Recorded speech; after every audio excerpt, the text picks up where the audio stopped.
Assalamualaikum warahmatullahi wabarakatuh. Selamat pagi anak-anak. Hari ini kita masih melanjutkan muatan pembelajaran yang kemarin sudah kita pelajari ya, yaitu IPA. Nah, untuk hari ini akan kita bahas adalah sistem peredaran hewan.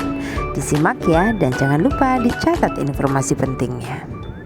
Selain manusia, hewan juga memiliki jantung dan sistem peredaran darah. Darah akan mengangkut nutrisi ke seluruh tubuh hewan. Sistem peredaran darah pada hewan terbagi menjadi dua ya. Yang pertama adalah sistem peredaran darah terbuka dan yang kedua adalah sistem peredaran darah tertutup. Lalu apa ya yang dimaksud dengan sistem peredaran darah terbuka? Sistem peredaran darah terbuka dan ada sistem darah tertutup. Apa ya yang dimaksud dengan sistem peredaran darah terbuka? Maksudnya adalah darah tidak selalu berada dalam pembuluh darah dan tekanan alirannya lebih lambat.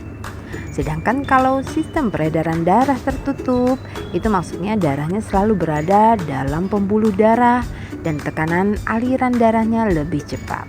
Untuk lebih jelas, kalian perhatikan dua gambar berikut ini. Yang ditunjuk oleh arah panah itu merupakan contoh peredaran darah terbuka. Dia dari jantung, darahnya akan mengalir kembali ke jantung tanpa melalui pembuluh darah ya. Berbeda dengan yang gambar di sebelahnya.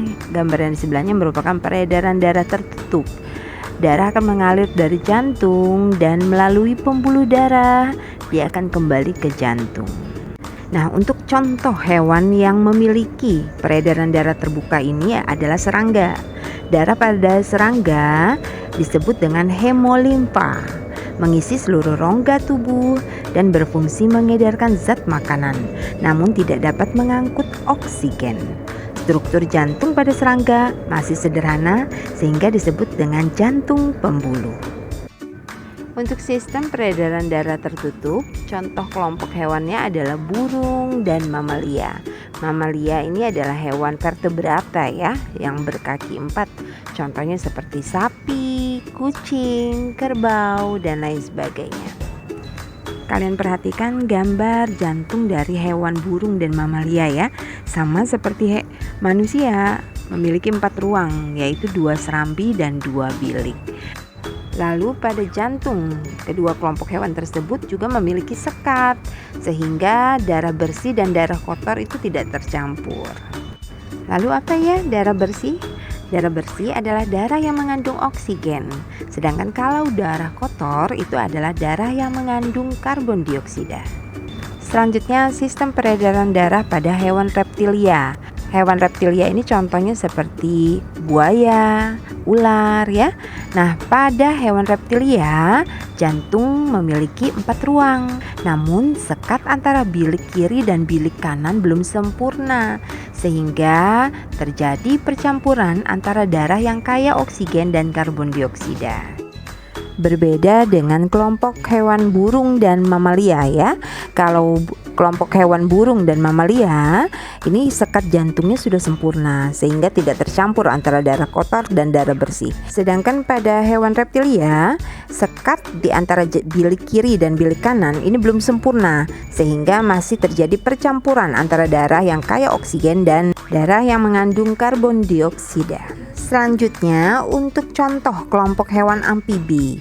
Hewan amfibi adalah hewan yang hidup di 2 alam, yaitu air dan darat. Contoh hewannya seperti katak. Nah, pada hewan amfibi ini memiliki sistem peredaran darah tertutup. Untuk jantung pada hewan amfibi ini hanya memiliki 3 ruang, yaitu 2 serambi dan 1 bilik. Darah yang kaya akan oksigen atau darah bersih ini akan bercampur dengan darah kotor yang mengandung karbon dioksida di bilik. Darah yang bersih ini akan dipompa ke seluruh tubuh pada hewan amfibi. Sedangkan darah yang mengandung karbon dioksida akan dipompa ke paru-paru.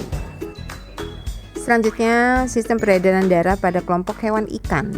Untuk kelompok hewan ikan, sistem peredaran darahnya tertutup. Jantung ikan memiliki 2 ruang, yaitu 1 serambi dan 1 bilik. Bilik akan memompa darah ke arah insang untuk mengambil oksigen lalu diedarkan ke seluruh tubuh.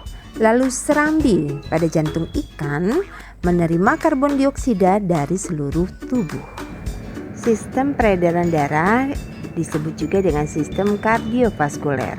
Nah, sistem peredaran darah merupakan sistem organ dalam tubuh yang berfungsi untuk memindahkan zat dari sel tubuh ke sel tubuh lainnya dengan aliran darah. Bagaimana anak-anak, sudah paham ya? Untuk hari ini Miss Eva akhiri. Wassalamualaikum warahmatullahi wabarakatuh.